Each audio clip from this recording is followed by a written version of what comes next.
AFC বর্নমাউথে খেলা Argentine defender Marco সেন্সি কিন্তু দারুণ ফর্মে আছেন।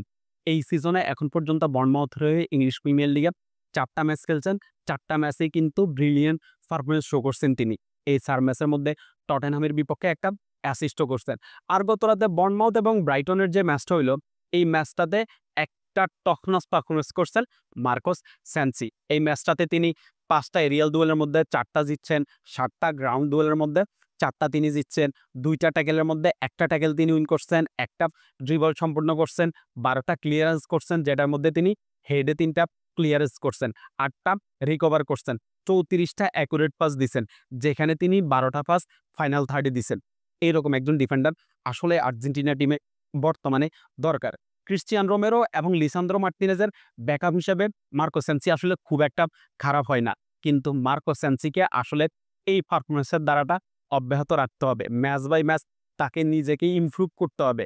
তাহলে কিন্তু স্কালোনির নজরে আসবেন তিনি। ২০২৬ বিশ্বকাপে ওতামেন্দি হয়তোবা আমার চোখে যাবে না ২০২৬ বিশ্বকাপে আর্জেন্টিনা টিমের হয়ে।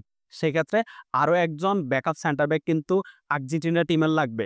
আর মার্কো সেন্সি যেহেতু আপনার গ্রাউন্ডেও ভালো, এরিয়ালেও ভালো এবং দুর্দান্ত সব ট্যাকেল করতে পারেন, সেহেতু মার্কো সেন্সি কিন্তু একটা ভালো অপশন হইতে পারে এই সেন্টার ব্যাক পজিশনে। শুভকামনা মার্কো সেন্সির জন্যে।